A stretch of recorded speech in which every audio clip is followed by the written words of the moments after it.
Сәлем баршаңызға, каналға қош келдіңіздер. Бүгінгі видеомда гастроэнтерологтар атаған жаңа жылда жеуге болмайтын 9 тағамды айтып кетемін. Жаңа жыл қарсаңында негізінен жоғары калориялы, тығыз, майлы және қорытуы қиын дәстүрлі тағамдармен керемет дастархан жаю елімізде әдетке айналған. Мереке кезіндегі тағамды пайдалы деп атауға болмайды. Мерекеден кейін көптеген қалдық қалады. Сонымен қатар, көптеген адам 1 қаңтардан бастап өмірлерінде бір нәрсені өзгертуді армандайды. Мысалы, күнделікті және демалыс күндері мәзірінен кейбір өнімдерді алып тастап, салауатты және дұрыс диетаға ауысуға кеңес берер едім. Күнделікті жейтін тағамнан қандай азық-түлікті алып тастау керек? Әрине, барлық ықтимал зиянды тағамдарды диетадан шығару қажет емес. Кейде олар өте қолайлы. Бірақ тамақтануды мүмкіндігінше пайдалы ету үшін оны минимумға дейін азайту керек. Мысалы, ас қорыту жолдарын тітіркенетін ащы тағамдар. Майлы тағамдар, әсіресе ұйқы безі мен өт қабының проблемалары болса. Асқазан ішек жолдарының ауруларының өршуі болмаса, көкөністер мен жемістердің, әсіресе жаңа піскендердің мөлшерін көбейтіңіз. Қант пен тәтті тағамдарды азайтыңыз, әсіресе артық салмақ болса. Біріншіден майонез. Бұл жоғары калориялы және майлы өнім. Ол жұмыртқаның сарысы, қант қосылған өсімдік майы, тұз, қыша және сірке суынан тұрады. Компания өнімі болса, оның құрамында әртүрлі химиялық қоспалар да болады. Майонезді көп мөлшерде тұтыну ас қорытуға ауыртпалық әкеледі. Екінші, шұжық. Дүкеннен алынатын шұжық түрлері пайдалы өнім емес.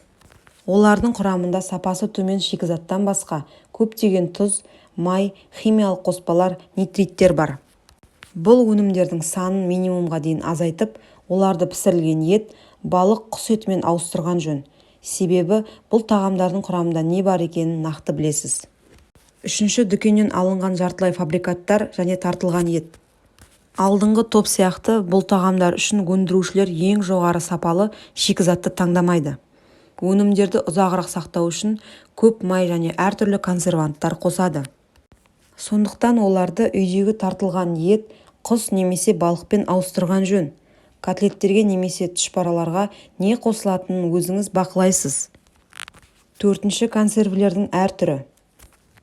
Шыны банкалардағы ет, көкөніс, балық, құс етінің әртүрлі консервілерінде артық тұз, май, консерванттар және е қоспалары бар. Оларды табиғи өнімдермен, ет, балық немесе көкөніс тағамдарымен алмастырған жөн. Осылайша сіз тұздың мөлшерін азайтып, дәмін жақсартасыз және өнімнің сапасына сенімді боласыз. Бесінші, өңделген ірімшік. Ірімшіктердің өзі пайдалы өнім болғанымен, өңделетін өнімді дайындауда қолданылатын шикізаттың сапасы жоғары емес. Сондықтан табиғи ірімшікке жақсырақ қатты сорттарға және тұзсызға артықшылық беріңіз. Салаттар үшін моцарелла немесе фета ірімшігін пайдалануға болады. Алтыншы, шаян таяқшалары. Бұл өнімдердің атаудан басқа краб етіне ешқандай қатысы жоқ. Олар шаянның дәмін жасанды беретін бояғыштар мен қош иістендіргіш қосылған арзан балықтан жасалған. Бұл өнім денсаулыққа ешқандай пайда әкелмейді.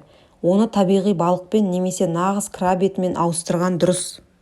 Жетінші, крем қосылған торттар.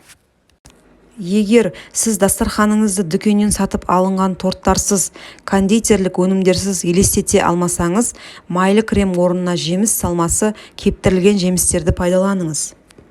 Сегізінші, тәтті газдалған сусындар. Артық қант, консерванттар, бояғыштар, мұның бәрі ағзаға пайдалы емес. Сондықтан осы сусындарға пайдалы баламаларды таңдаған жөн. Жеміс сусындары, компоттар, үй лимонадтары, сұйылтылған табиғи шырындар оның орнын баса алады. Тоғызыншы, қуырылған ет, құс еті, балық. Ет және балық тағамдары өз алдына, құс еті пайдалы, бірақ қуыру кезінде кейбір пайдалы қасиеттер жоғалады. Қуырылған кезде канцерогенді заттар пайда болуы мүмкін.